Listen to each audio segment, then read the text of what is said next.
Hey guys, welcome back. Doing something a little bit different today. No fishing footage, just a little bit of tackle talk down here in the basement. I'm by no means an expert with all these secret fishing techniques, but I did kind of stumble onto something late last fall that I had a lot of success with, and I've never really heard anybody else talk about it. So I thought I would share it with you guys and hopefully help you guys out this fall. Help you guys catch more fish. If you're like me and you fish a lot of shallower bodies of water with a lot of vegetation, or even shallower bodies of water that are surrounded by trees with leaves that are starting to fall, I think this is where this technique really shines. It's no secret. As fall, progresses and kind of turns into winter, those fish will move out deep to that deeper water where the temperature's more stable and they'll hold on hard structure out there, whether it's a log or brush pile or rock or whatever. And that's where I really like to target them with a jig. It's just a big profile. Those fish are looking for a bigger meal in the fall and winter. Got a nice stout hook if you do land a big fish. And there's a lot of different things you can throw on them, whether it's a lipless crankbait, a blade bait, Ned rig. But I personally like throwing the jig. But what I ran into was dragging this jig along the bottom. Those weeds that died and the leaves that had fallen and gotten waterlogged and settled at the bottom, they were starting to decompose and rot. And they turned really slimy and black. And, well, the weed guard is good for, pulling the jig through, sparse live weeds.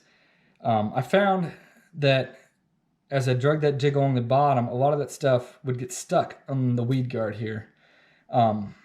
Not on the head, not really even on the knot, not on the skirt, not on the bait, but right here on the weed guard. For whatever reason, that stuff really liked to stick to this weed guard.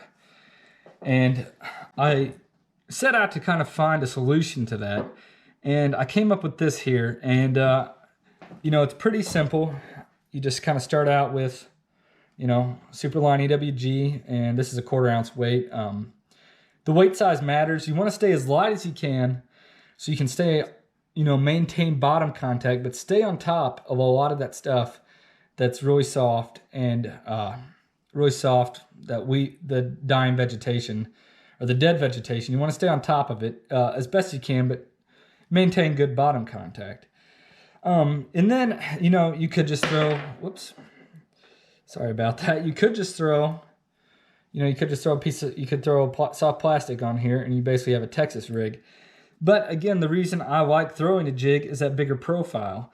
So you get these banded skirts. I'll have some link below. You can get them off Amazon. You can get them at Bass Pro. And you can just thread it on over the hook here. Well, maybe.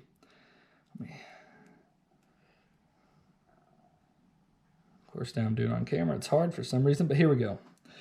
You just thread it on and you pull it all the way up over that, and you want to pull it as far up onto the eye as you can. You basically want it to sit right there on the eye. And then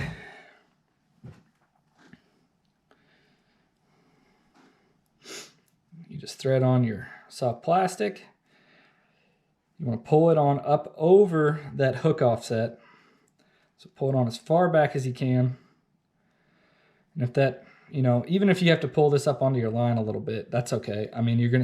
You're gonna peg that bait. You're gonna peg that weight, I should say. So you want this up here, and then you just kind of